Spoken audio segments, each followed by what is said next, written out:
The council chamber of 1,000 worlds hummed with its usual cacophony of voices, each species vying for attention in their native tongue through the universal translators.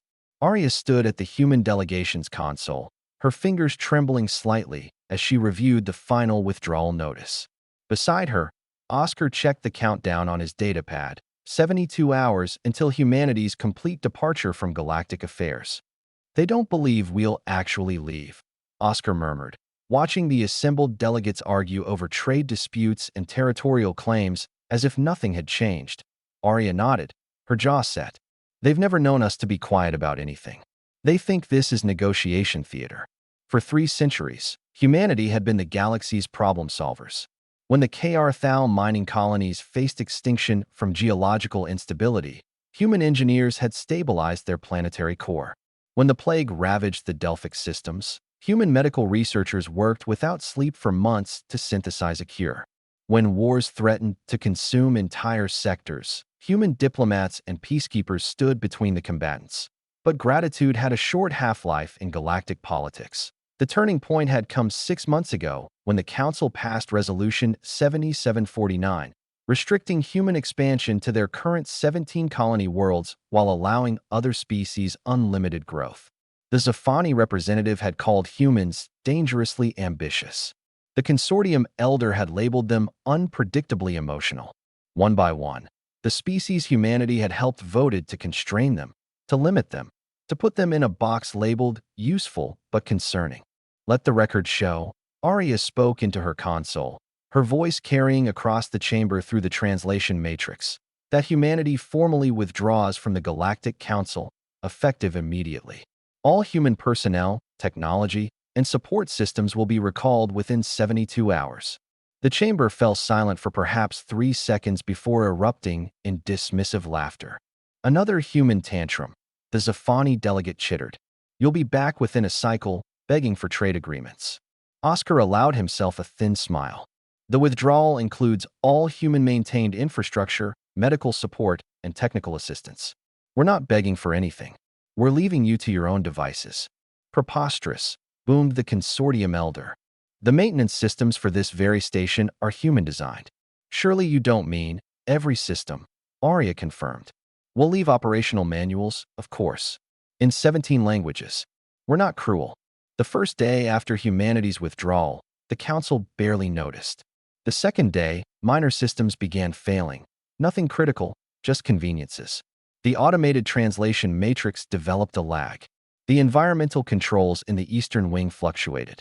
The quantum communication network experienced intermittent disruptions to BY Day 7.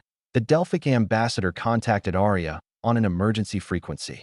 Our medical facilities, the equipment your people installed. It's displaying error codes we can't interpret. Did you check the manual? Arya asked, genuinely trying to be helpful. It's 11,000 pages long. Yes, human medical technology is quite sophisticated. I'm sure your engineers will figure it out. She ended the call and found Oscar staring out at Earth from their transport ship, humanity's fleet slowly gathering in Sol system like birds preparing for migration. Feeling guilty, she asked. Nostalgic, maybe. We gave them 300 years. Built hospitals on 200 worlds. Taught their children. Saved their civilizations a dozen times over. He turned to her. And they voted to limit us because they were afraid we'd outgrow them. We would have, Arya said quietly. That's what we do. We grow. We adapt. We improve. It terrifies them. By week 3, the Galactic Council convened an emergency session. The Kr-Thal mining colonies were experiencing equipment failures. The peacekeeping forces in the disputed sectors had withdrawn, and without human mediators, old conflicts reignited like dry tinder. The massive data cores that stored centuries of galactic history and coordinated interstellar commerce, all human-designed, all beginning to show critical errors.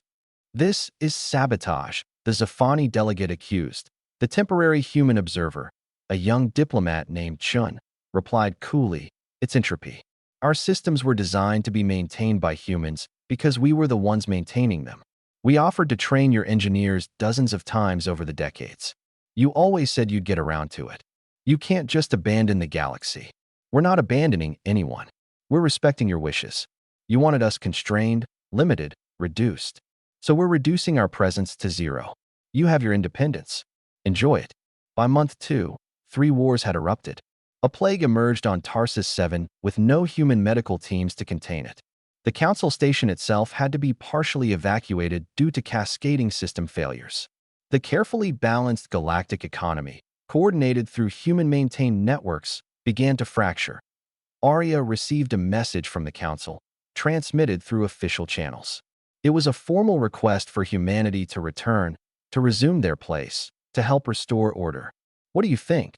Oscar asked, reading over her shoulder. "I think they've learned nothing," Arya replied. "Look at the wording. Resume their place. As if we're furniture they temporarily misplaced. So we ignore it." "No." Arya began composing a response. "We tell them the truth. We left quietly because we were tired of being loud, tired of begging for respect, tired of saving civilizations that feared us for being good at it. If they want human help again, they need to offer more than a leash with a longer chain."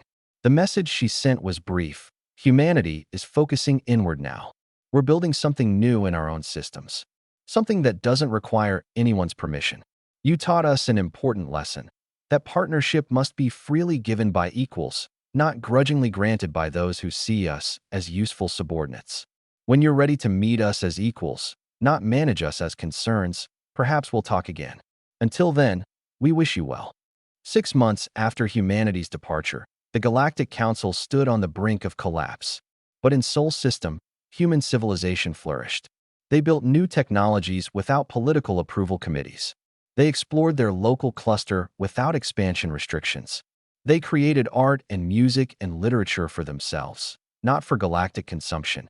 And sometimes, late at night on the new orbital stations, Arya and Oscar would look out at the distant stars where the galaxy struggled without them and feel something neither guilt nor satisfaction. They felt free.